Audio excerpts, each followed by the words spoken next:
Look at this phone. This is we modified the code from CyanogenMod.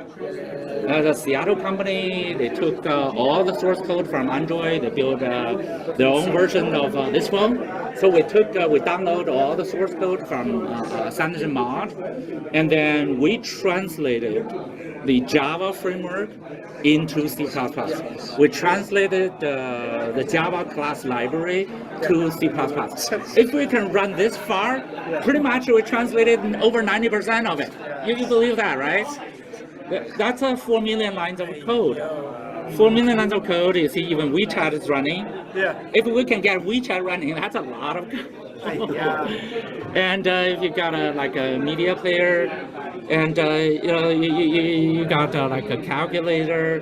Wow. But then you pretty much got this is an alpha version, or alpha 2 versions of this is a C++ phone, okay? It's incredible. It's amazing. It's great.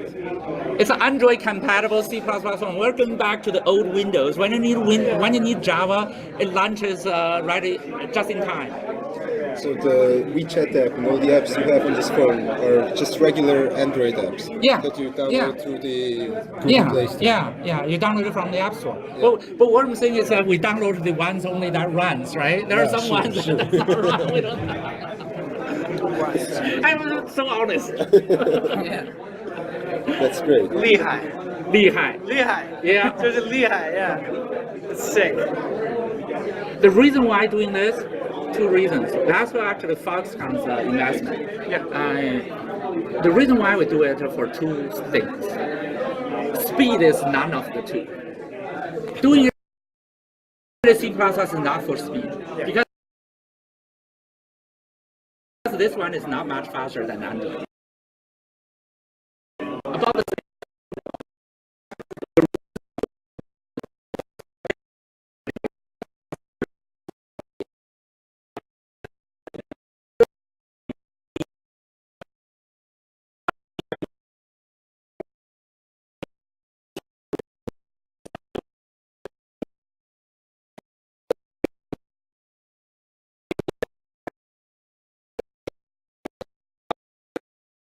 identity comes back.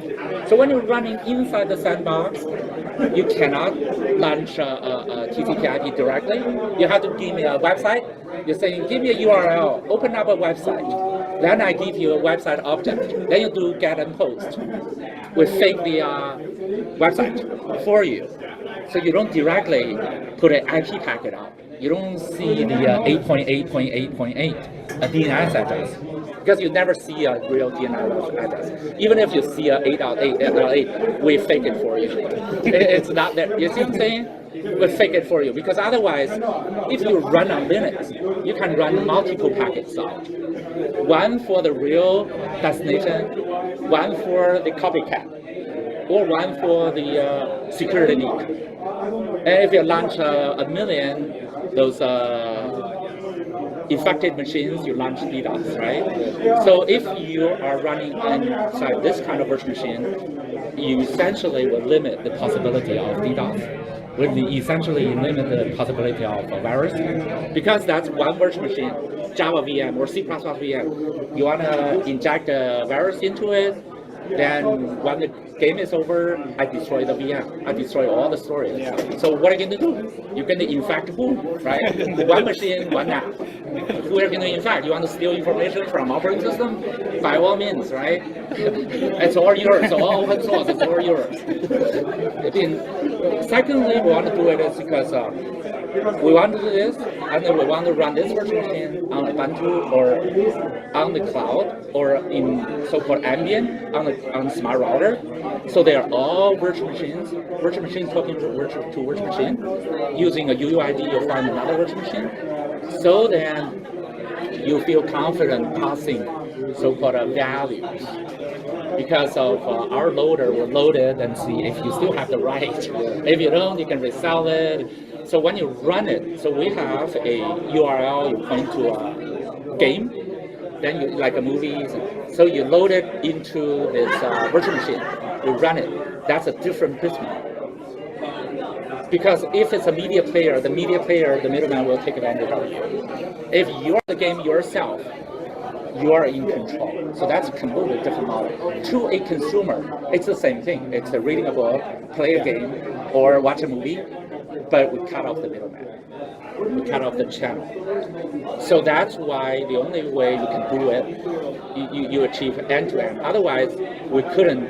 Basically, we took over all your network traffic, right?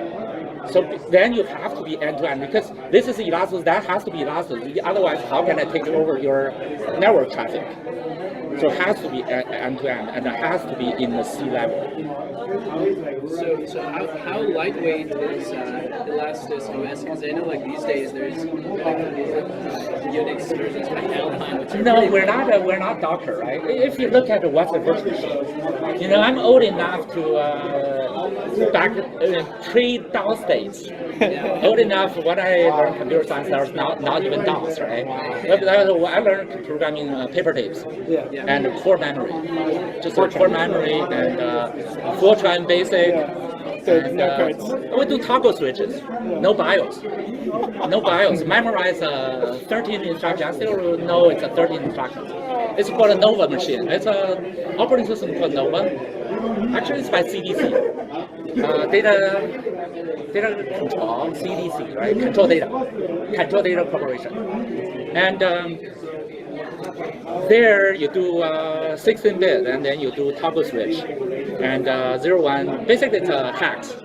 You know, you remember the hacks, and you toggle the switch. And then saying AK store, and basically you put in word 0.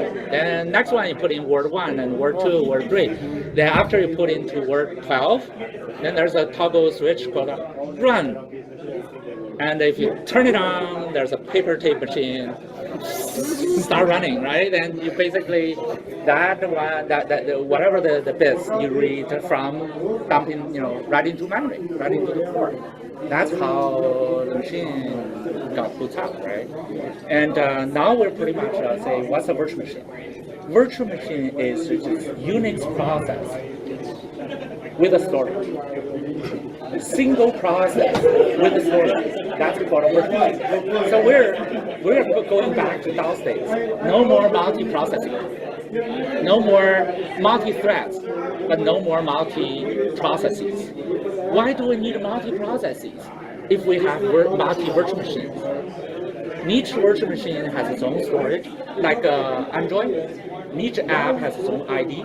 When you have your own ID, you have your own home directory. When you have your home directory on Linux, essentially that's your own hard drive. So it's essentially working like Docker, where you only have one service in one VM, and then we don't care about Docker, right?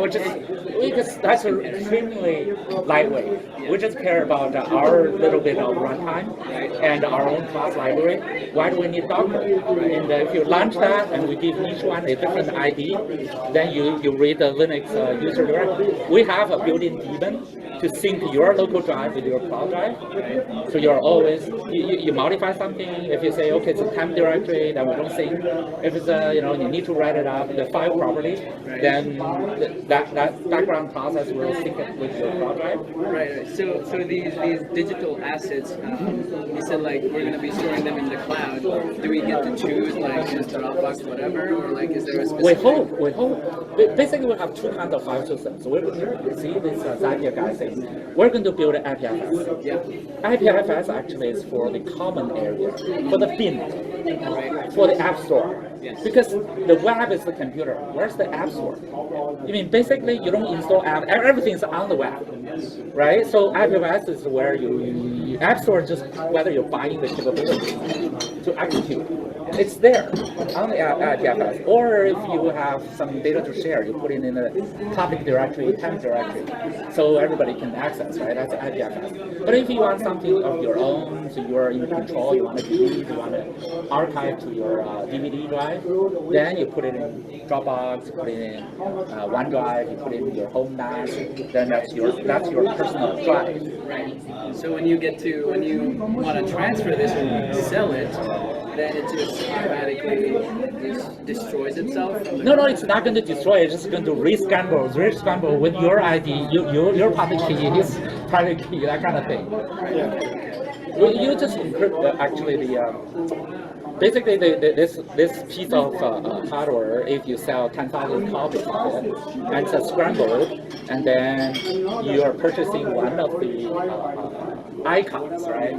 The icon's a little manifest. You purchase that, you scramble that as one of the 10,000 copies. You resell that, and with the capability, you can access, you can cache the file to your local phone eventually.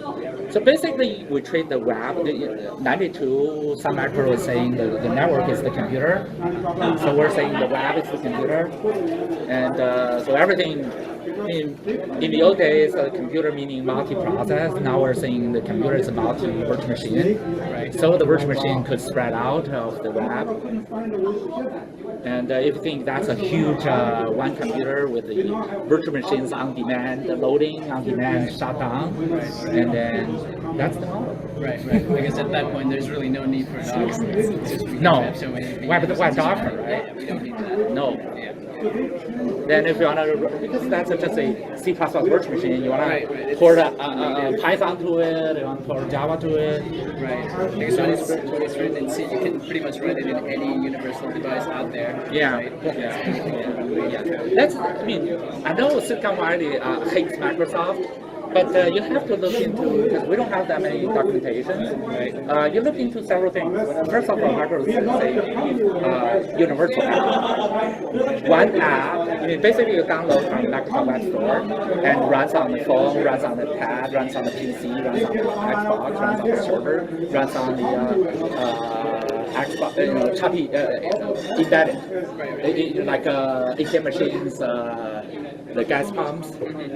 They used to have 5, right? Windows CE for phone, Windows NT for PC, Windows Server for the cloud, Xbox for the Xbox, NT embedded for ATM machines. So Microsoft issued 10 distributions, 5 distributions. If you look at Chrome OS, Android OS, iOS, Mac OS, because they haven't done the Xbox, they haven't done the industry, right? They haven't done the, otherwise they need to have 4 at least. Yeah. They need to have 3. Yeah.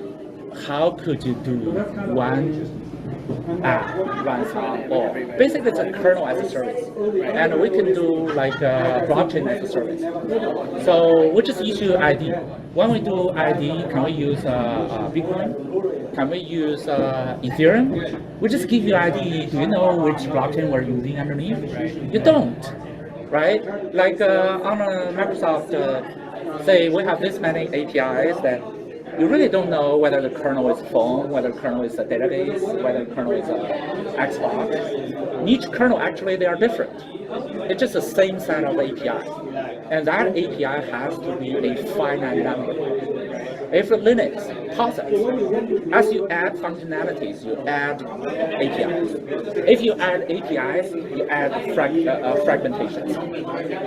How are you going to achieve system APIs with a finite number?